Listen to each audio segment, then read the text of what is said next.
What is up, everybody? Is up, everybody, and welcome back to another episode of Meat on the 50. And you know what it is by now. It is our review episode where we are going to break down all of the action, well, most of the action that we saw this past week. And man, did we see some good action. So without further ado, let's break it down.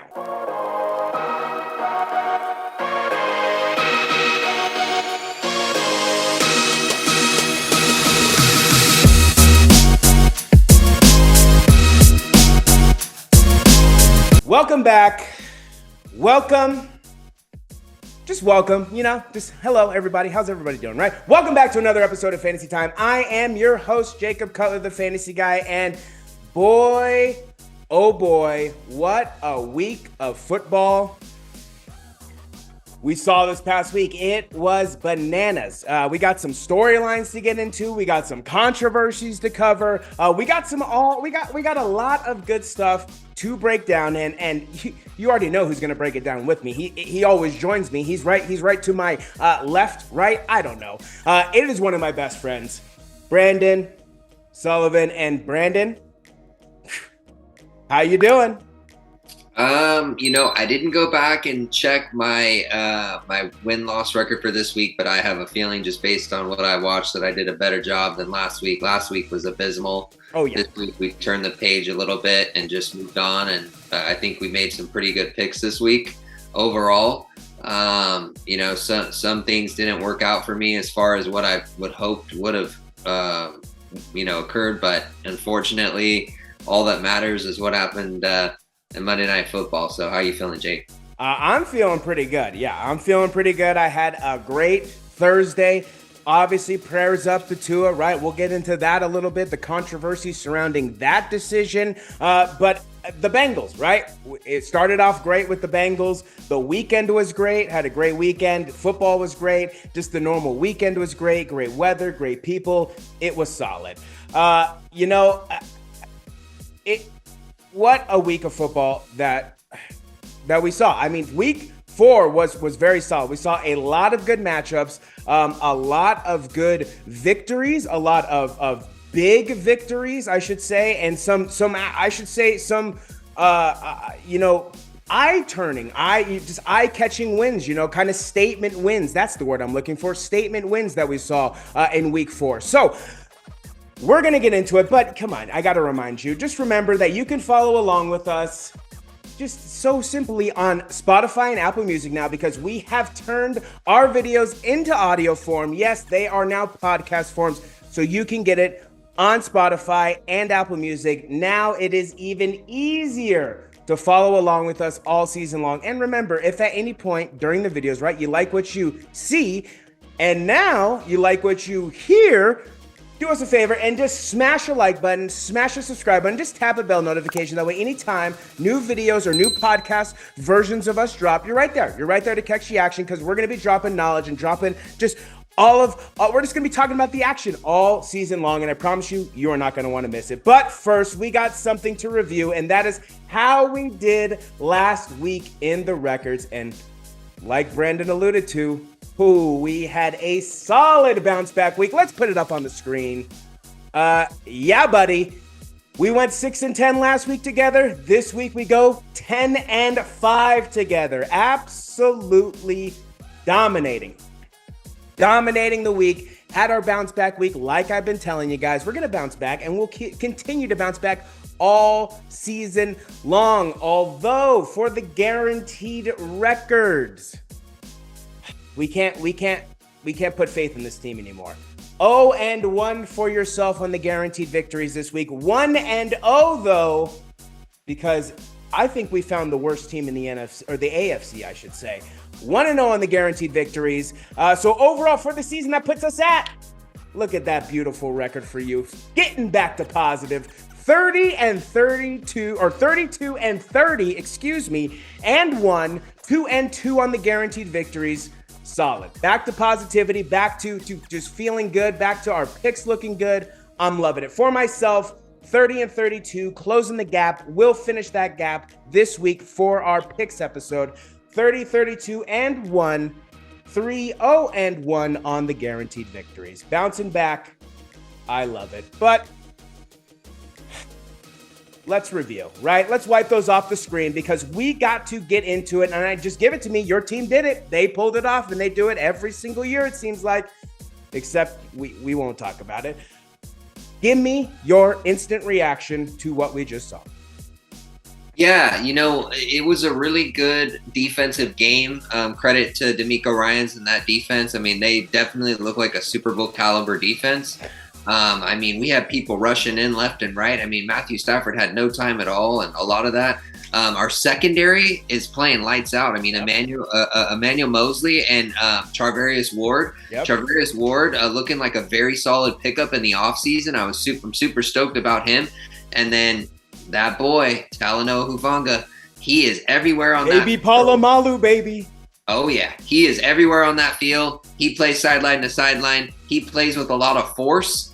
And he is one hell of a player and a solid pickup for John Lynch in the 5th round. So I am super stoked on what he is emerging into as one of the top safeties in the NFL. Just imagine when we get Jimmy Ward back. Woo! Watch out for that secondary. The linebackers, amazing too. Drain Greenlaw leading the team in tackles. Yep.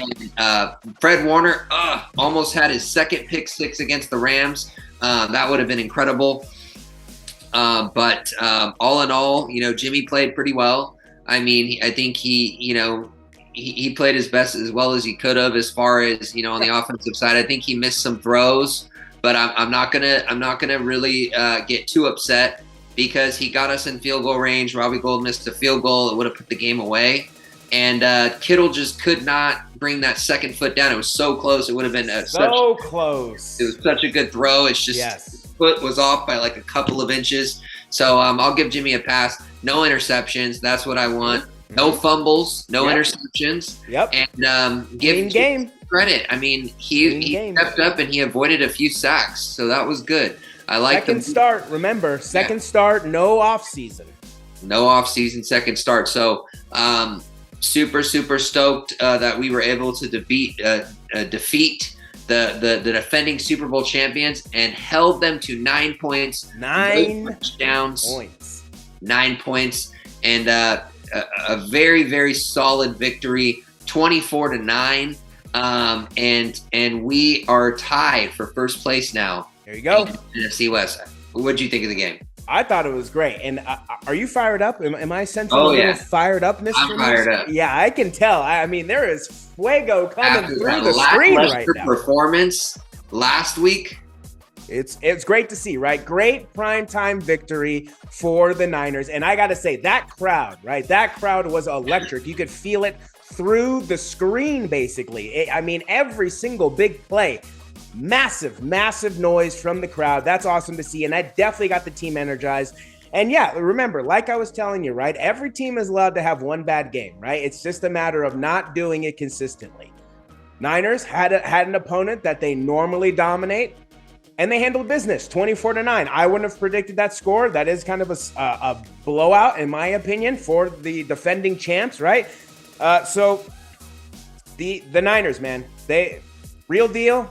Jimmy, let's see if he can elevate his ceiling. That's what I want to see. We all know what Jimmy's ceiling is. Can he rise above it, right? Can he break through that glass ceiling and actually, be better than he ever thought he could be? So, because this team is good. That defense is solid.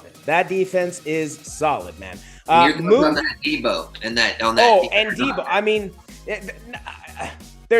we could spend an entire episode on Deebo Samuel, right? He is incredible. He's absolutely incredible. And that run was amazing. So he, in my opinion, definitely one of the top weapons in the NFL. I know you got Cooper Kupp. I know you got Devontae Adams. I know you got Jamar Chase. I know you got all these other guys. But Deebo Samuel right now looks to be the most effective weapon in the NFL. So we'll see what happens. Health is going to be the key here. Can this team stay healthy, right? Can the guys who normally get injured stay healthy? But Deebo Samuel, man, a different breed. Different breed of a football player. Awesome win on the Niners, primetime Monday night. Moving on to Thursday, right? Both of our teams getting big wins. Yeah. You told me this off camera, or was it during I think it was off camera. You called it. You called it, right? All the Bengals have to do is win, and just watch what happens. Everybody lost, right? They're right back in it. First place with the Ravens, right? Big win at home against the Dolphins, breaking out the white tiger, the white stripes, looking sexy. I wasn't a big fan, but they looked good on the field in action. Yeah, I liked it. Now, we do have to say, right, prayers up to Tua. Thank goodness the NFLPA did the right thing and found that independent physician who cleared Tua in the Bills game and fired his ass because someone needed to be fired over what happened. I mean, you just could not fire somebody. So prayers up to Tua. I'm glad he's okay. Obviously, concussion, shocker there. Going to be out against the Jets, so we'll see what Teddy B can do, but we'll talk about that on Friday. But, Tua was looking good. The Dolphins... the Dolphins are a good team. I will say, like Mike McDaniel, his play calling, his scheme calling is very top notch. So the Dolphins will be a player as long as Tua can stay healthy.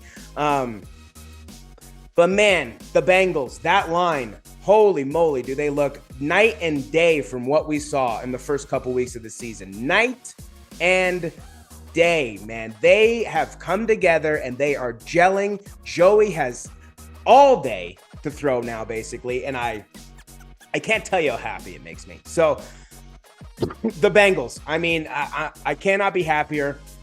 Obviously not the start I want, losing to Cooper Rush and Mitchell Trubisky, but I'll take these wins. I'm not going to argue with these wins. These are solid wins. Lines coming together. Joe Mixon finally got his first touchdown of the year. T. Higgins looks like an absolute animal. Keep quadruple covering Jamar, because we just got T over there lighting your ass up. So I'll take it all day. I am very happy with the Bengals. What were some of your thoughts on what we saw on Thursday?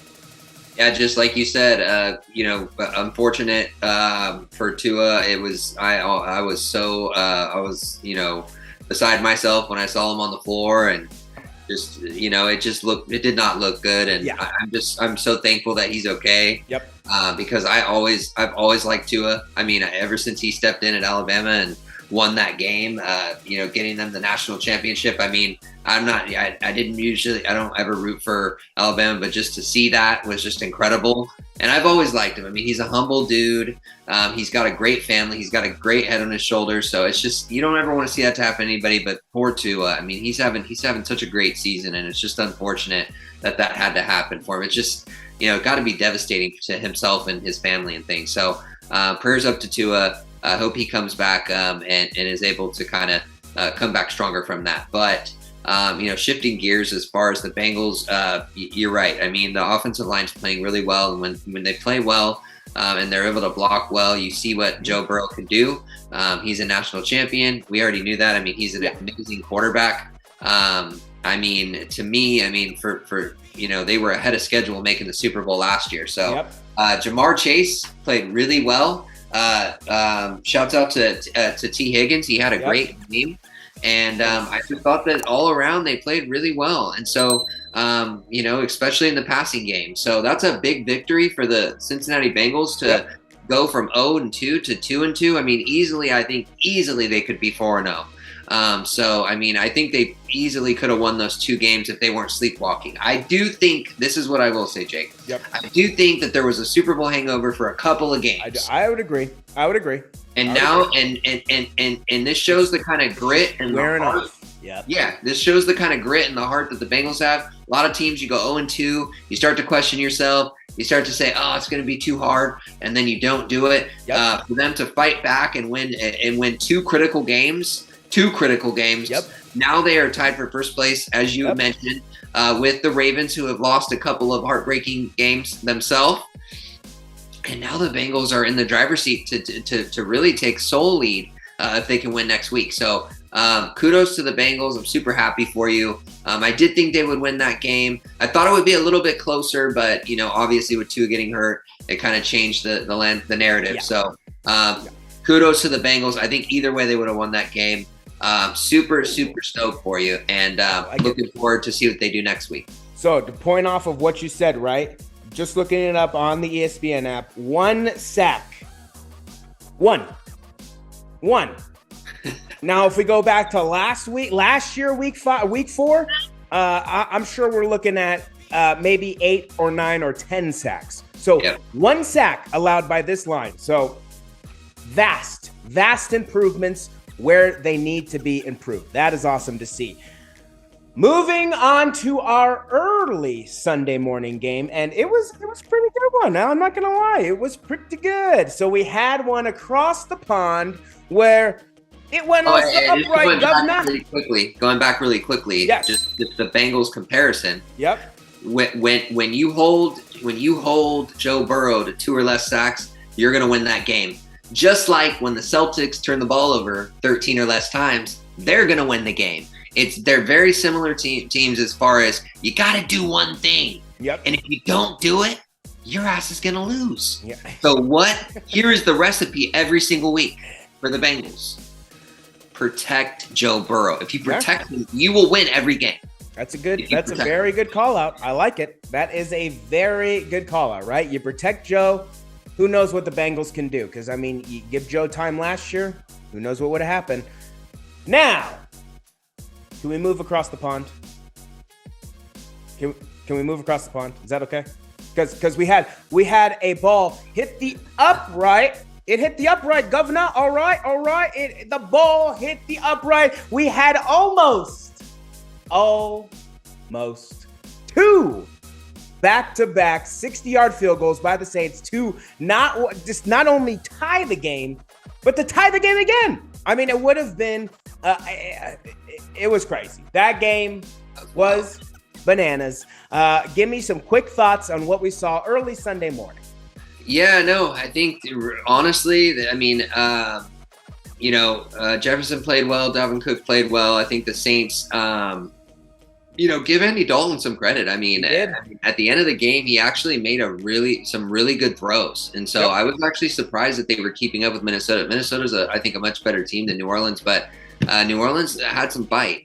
Will Lutz makes that kick. Not sure if the Saints win, but at least it makes it a little bit more interesting because you're going to overtime. But Will Lutz, it's a game of inches. The ball bounced a certain way, and you're flying home 9-10 hour or whatever hour flight that is, and you're just sitting there in 2 different worlds between the Saints and the Vikings as far as what they're thinking on the way home. So give Minnesota credit. I thought they were going to pull that out, though. I wasn't concerned.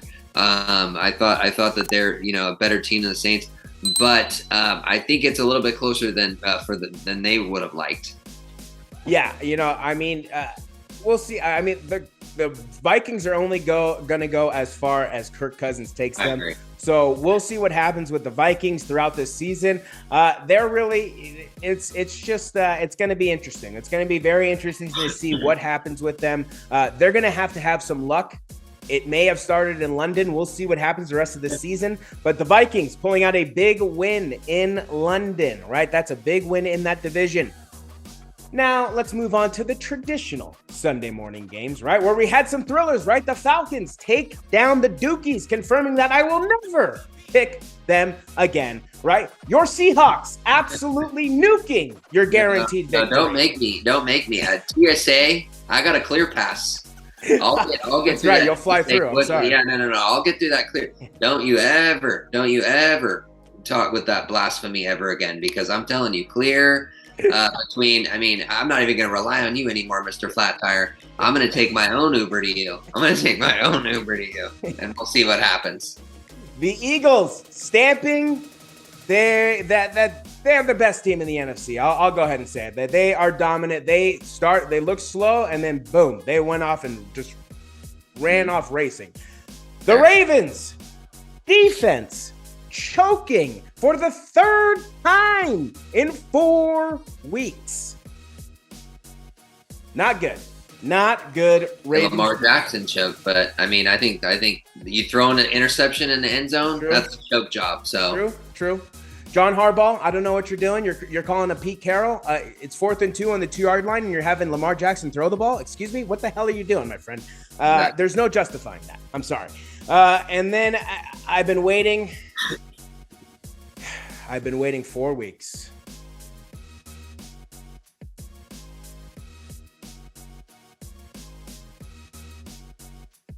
The boy, the son, Willie Wilson, throwing bombs and banging moms, baby. Absolutely dominating Schittsburg. That's my boy out there handling business, and what a performance he put on in the morning. Just give me your overall thoughts on what we saw in the morning. I don't know about dominating. But good for the Jets. They were able to beat a superior team. It was, toilet bowl, but Zach Wilson came in and, he played well, and give him credit. I think he's just a much better quarterback to have out there than Joe Flacco. That's a gimmick. Joe Flacco, give me a break. That was, what is that, 10 years ago? Come on now. What happened? What happened after he won the Super Bowl? Nothing. He's not a Hall of Famer. Stop it. 24-20, the Jets were able to defeat the Pittsburgh Steelers, and I'm glad too, because I don't like Pittsburgh. So I don't think many people do. No, their fans. We saw the end of Mitchell Trubisky. Yeah, saw the end of Mitchell Trubisky. That's it. He'll be a retread backup for the rest of his career. Yep. Like I said, I always had high hopes for Mitch Trubisky, but boy, was I wrong. I was wrong, and so. Zach Wilson coming back after the injury, looking good. Yeah. What else you got for me? Give me your thoughts on give me your thoughts on the Bills-Ravens. I want to know what you thought about that game. Well, like I said, here's my thing. You had a chance to pretty much essentially seal the game, and you do a stupid, you do a stupid rollout play, and then you throw a pick. Like, if anything, I don't know. Take the points, maybe. I don't. Okay. Here's my thing. You're doing too much against a defense that is top 5 in the league. Red zone is the absolute hardest place to score points. So I think that's one team you don't want to test the top 5 defense. And they made him pay. Lamar Jackson is not good under pressure. I think a lot of times in those type of scenarios. There's a lot of times where he just bombs it. He has these amazing runs when they're up by 10 or 17 or whatever. But I saw a stat. They're like, 125-3 after being like up in the 4th quarter or something like that. I can't remember what the stat was. And then in the last 2 games, they're 0-2. So, or they're 1-2 out of the last 3 games. So my thing is they could very easily be 4-0. Yeah. Very easily. Yep. It's kind of like the Bengals. It's kind of like sometimes things just fall in place. The Bengals just those true. The Ravens losing those 2 games. It's true. So that game, looking back, as far as at some of the other games, as far as Falcons, Browns, good for the Falcons. Well, hang on. For the Falcons, though, I do have a question for you. Yeah. Are they? And I don't want to press the let's say they're gonna be amazing, but are the Falcons flying under the radar? I think so. Okay. Give me your thoughts on that game, because that's what I just want you, because I believe the Falcons are also flying under the radar. Yeah, I think the Falcons are flying under the radar because if you think about it, the Atlanta Falcons, they had no business winning that game. Yeah. The Browns have a much better defense. Yeah. The Browns have a much better run game. The Falcons just, they almost beat the Rams a couple weeks back. They could very easily be 3-1. So yes, I do think they're flying under the radar, and give Mariota credit. Yeah, I will. Give that new coach credit, and give that defense credit. They held the Browns to 20 points, and they kind of, didn't let anything go in the receiving game. Aside from there was like a good pass to Peoples-Jones, but other than that, they didn't do much in the air. So, and you're not going to stop. You're not going to completely shut down Kareem Hunt and Nick Chubb you're just going to only hope to contain them. So, because Yeah. Nick Chubb is clearly a top 5 back. So I'd agree. Give the Falcons some credit there. Yeah, I completely agree. Falcons definitely flying under the radar for me. Cooper Rush going to 4-0 as a backup QB. Good for Cooper Rush. We'll see what happens when Dak comes back. I mean, if Dak starts flopping, you're going to have Dallas Cowboys fans demanding Cooper Rush come out. But you're not going to pay somebody $40 million to have a backup come in. So Dak will be back. But Cooper Rush, right? Good for the Dallas Cowboys. I thought they were eliminated. I will be honest. I'll admit it. They're clearly not. They're definitely still in it. Tennessee Titans bouncing back, getting a big win against the Colts. I guess they're just always going to be whatever, nothing really too special, nothing really too not special, I guess. Obviously my big thing was the Eagles, and the Eagles to me, man, the Jags looked good to start off the game, and then the Eagles just obliterated them. They found out that they could not stop the run. They could not stop the QB draw. And that's all they did. And they just exploited it and scored touchdown after touchdown after touchdown after touchdown. So Eagles, to me, best team in the NFC. Yeah. Definitely some teams nipping at their heels, but the Eagles, man, good for them. Good for them. Good for Jalen Hurts. Good for A.J. Brown. Good for everybody there. I like the Eagles, obviously. I don't like their fans. You and I, we're not fans of Philly fans, but I do like the Eagles. So I'll take that. Ravens, we'll see what happens. Big game against the Bengals on prime time. They got to step it up, but the Bengals are rolling, baby. They are getting the ball rolling, and boy, they're starting to look good. So I'm excited for that as well. Let's move on to the afternoon game. 1 second, though. Sure. Just real quick. Sure. The Lions are the worst team in the NFL. You let the Seattle Seahawks score 48 points. I'm sorry. I'm not letting that. You're not playing. You're the worst. Right, you are back. Sorry, Lions. I didn't want to say it. I really didn't want to go there. I just didn't want to because of all the respect that I've gained for Dan Campbell and your team and how you fought. Yeah. But I'm sorry. You score 45 points and you let Seattle score 48. Worst team in the NFL. Worst team in the NFL. Fun fact for you. Lions have scored the most points in the NFL, and they've also allowed the most points in the NFL. Lions. You're done. Your season's over, Lions. So there's always next year again. That's what I'm going to be saying, I feel like, for the next. Jared Goff's got to go. He had a great performance, but Jared Goff has got to go. No. That defense is terrible. Yeah, true. I'm not going to say Jared Goff has to go when you scored 45 points. Your defense allowed 48. So maybe I'll retract my statement. You have the worst defense in the NFL. You allowed the Seattle Seahawks to score 48 points.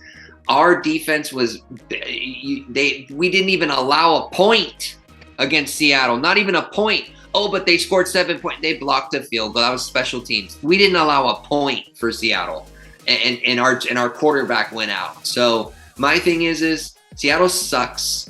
The Lions suck more. Lions, yeah. Poor Lions. Maybe one day. I'm glad Seattle won in a way, though. Just at the same time, not glad, but it's like it's not the worst thing because I don't want. You don't want them to get a good draft pick. I don't want them getting the best quarterback in the draft. I don't want them getting the dude from Alabama. Yeah, I like it. Now let's move on to the afternoon games. We only had 3 of them, so we don't need to spend too much time on it because we saw there's not really too much to take away, but we saw a couple things. Baker Mayfield, not the guy. Bailey Zappi. Who? Bailey Zappi. Yeah, look him up. 3rd string rookie. Almost defeating Aaron Rodgers. And a good game. That was a pretty good game on the weekend. And then I think we found the worst team in the NFC. And that team paid $250 million to lose to an 0-3 team. The AFC. The AFC. I apologize. We already talked about the NFC. It's the Lions. We don't need to talk about. We don't need to. Let's just move on. We found the worst team in the AFC. So give me some of your thoughts on those 3 games that we saw to end off our afternoon. Yeah, I mean the Raiders have some defensive playmakers, and they played really well. And give them credit. I thought they were going to win this game. Like you said, $250 million for that quarterback for that performance. He is not good. man, at this point, it's a toss up. Who am I taking, Russ or Jimmy? I mean, I'm just saying, like, I'm going Jimmy. Well, okay. I would take Jimmy. You see where I'm coming from, though? In a heartbeat. It should not be a toss up. It should not be I'm taking Jimmy. Jimmy's making $6 million. The Broncos can pay me nothing, and I will go lose to an 0-3 team. I don't need to be paid $1. I'd just be happy to be out there. He's not good. He's not playing well. Regress. They have got to do something. That coach sucks. Like I said, the Raiders were practically trying to give this game away parts way through it, like they usually do. Yeah. But they found a way. Obviously, give them credit. They found a way to score at the end. Yep. Some solid, like I said, some solid defensive stops. That the fumble. Yep. Where they forced the fumble with Melvin Gordon and taking it back all the way. So that they had a really, really good game. So, see if they can, build off of that. They're going to need it for next week. But anytime, that was a must win. Like I said, we already knew if the Raiders didn't win that game, some change was going to happen. True. Absolute must win. Yep. They won. So got it done, and I'll say this. Now, the Broncos didn't play horribly. They played decent, but yeah, they're just not good. They're just not a good football team, and they're going to be even worse. Randy Gregory, knee surgery, out for the season. Javonte Williams, torn ACL and I think LCL, out for the season. You got Melvin Gordon. I mean, fumble machine. Mr. Fumble Machine. The Broncos are done, and it's amazing. Like, it's hilarious to watch them just like be build such a their fans last week. Team I wonder how paper. they feel now. Their fans last week celebrating like they won the Super Bowl 11. Exactly, and that's karma. That's what they get. I mean, to celebrate an 11-point win when your quarterback has only scored 1 touchdown in 2 weeks is absurd. It's absurd. It's absurd. I don't know how you could walk out of that stadium feeling good about anything that you witnessed. You paid money and watched a team score 11 points. What are you celebrating? I just blew my mind. And to the guy who told me to go fuck myself because I was a Bengals fan, sucks to be you, bro. Sucks to be you. And the Bengals would shit on your little shit team any day of the week. That's true. The Bengals would destroy them. I'm not even worried. So the Bengals would destroy them. If we rematched them at home, we would destroy them. The Donkeys. 9 times out of 10, we would beat them. They're forget them. Moving on to our last game, and it was interesting. Let's say this: it was kept interesting the entire time. But Chiefs pulled it off. Did the Chiefs make a statement on Sunday? Here's my thing. Tom Brady outplayed Patrick Mahomes. He had more yards. He had more touchdowns. The Buccaneers should have won that game. Tom Brady is ridiculous, has a ridiculous record when he scores 31 points or more.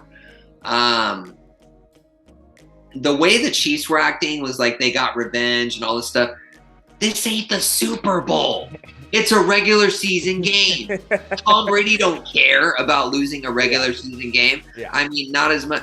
You did not get your revenge. So let me get that out into the atmosphere. Chiefs fans, you're delusional. Yeah. Okay? You think I am so happy that we got our revenge against the Rams? The Rams won the Super Bowl. I'm happy we won our game, but I'm not gloating like, oh my God, we're so much better than the Rams. They whooped your behind in the Super Bowl 31-9. Okay? Tom, this ain't the same. This is not the same. 41-31. The Buccaneers defense disappointed in them, but everybody has a bad game. If they play them again, I don't think they're giving up 41 points. I think the Chiefs and Patrick Mahomes took this game a little bit more serious than the Buccaneers. I think they were out for revenge and all this stuff. But here's my thing. In the postseason, Patrick Mahomes, I want to beat Tom Brady before my career ends. I saw the little thing. Yeah. When in the regular season, you have not beat him in the postseason. He won the 2 games that mattered. He won. Yeah. This game did not matter. Yeah. At the end of the day, you're still going to the playoffs. Did this game matter? Doubt it. This game did not matter. Yep. The 2 games that mattered, AFC Championship game. Yeah. Tom Brady, D Ford steps offside. Tom Brady wins. Yeah. Boom. Super Bowl 31-9. don't want to hear about revenge. I don't want to hear it. When it's here's my thing. The Chiefs won the Super Bowl, right? Against the Niners. Yeah. Do you think that I will feel like it's some sort of revenge if we beat them in the regular season? Hell no. Yeah. They won the Super. We don't get a ring for that. Yeah, true. So here's my thing. Enjoy your regular season win. Because if you guys face each other in the Super Bowl, my money is on the GOAT. Yeah, you make a very good point, right? They're just celebrating they got revenge, and I think you make a great point, right? The Chiefs definitely, I think, took this game a little bit more seriously when they just came out firing on all cylinders. Patrick, he looked great. Patrick Mahomes looked great. Tom Brady looked great. Everybody actually. Everybody really looked great. Obviously, except for the defense allowing 70 plus points. But the offense looked great, right? Yeah, all the weapons were working. Poo was looking good, right? MVS, right? Marquez Valdez-Scantling was looking good. You got Mecole Hardman, who was looking good, and then on the flip side, right? You Mike Evans, who I'll be honest is easily one of the most dominant receivers I think in this game has ever seen, just with his size, his ability, his athleticism.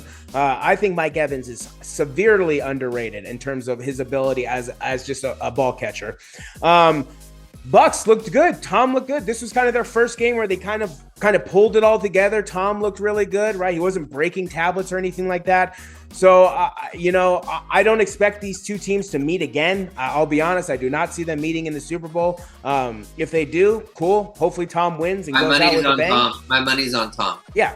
I'm going to go with Tom all day, right? But, good for the Chiefs. Good for getting them little, I guess, revenge win on there. They're going to have to keep winning if they want to keep pace in this division, right? Obviously, Chargers getting a tough, Chargers letting the Texans back in that game. That was kind of weird. But Texans, fighters, good for the Texans. But Chargers, I obviously, Bengals, they did what they did last year. Obviously, I'm not saying the Chargers can't do it, but yeah, Chargers got to step it up. They got to actually put some statement wins out there and, show the people that they're actually contenders. So we'll see what happens. Chiefs obviously get the win. Bucs take the loss. That division, that NFC South division heating up. We'll see. It's getting kind of interesting. So we'll see what happens with that division. But the Chiefs, can they repeat against the Raiders at home? I think we all know the answer to that one. But that's going to do it, because we're not going to talk about that until Friday. Come on, I'm not going to give you a little sneak peek. That is going to do it for our Meat on the 50 Week 4 review. And, as always, Brandon and I want to thank you, right? We want to thank you guys for taking the time to watch our videos, whether, you're a new viewer, whether you're a returning viewer.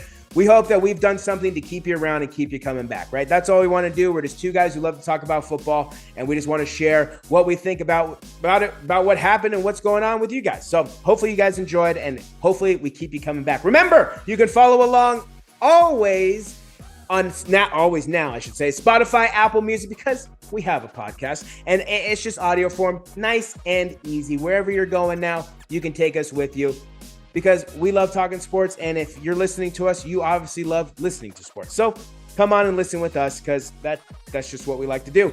And you know what I'm going to tell you. If at any point you like what you saw, do us a favor and just smash that like button, right? Just smash it. Sorry, if at any point you like what you saw or heard now, just smash that like button, smash the subscribe button, just tap on that bell notification. That way, anytime new videos drop, you're right there to consume the content, because we are going to be dropping videos all season long. So come on and join us and just enjoy the season with us, because that's what we're going to do. He's over here somewhere. One of my best friends, Brandon Sullivan. I am Jacob Carr, the fantasy guy. And come on, what do you think? I'm just going to axe him out real fast. Brandon, last words for the people. We got it done. We're both 2-2. Yep. And we both, got our hopes alive. Looking good. You bet in the NBA Finals. NFL teams have got to meet too. And so I'm ready for that Super Bowl rematch from the I like it. Back in the 80s and 90s. Back in the 80s, baby. Yep. I'm ready for it. I think that we got two. You guys, I think, have the best offense, and I think that we have one of the best defenses. So that would be an amazing Super Bowl. It's what we should have had last year. True. But our hopes are still alive, because if one of us would have dropped to 1-3, I think we'd be singing a different tune. I like it. I completely agree, right? I completely agree, right? And that's going to do it, right? Leave us a comment, right? Tell us what you thought of week 4. We want to hear from you. We want to connect with you. Just tell us what you thought, right? But that is going to do it. That is Brandon Sullivan. I am Jacob Carr, the Fantasy Guy. And until Friday, Brandon and Jake are out.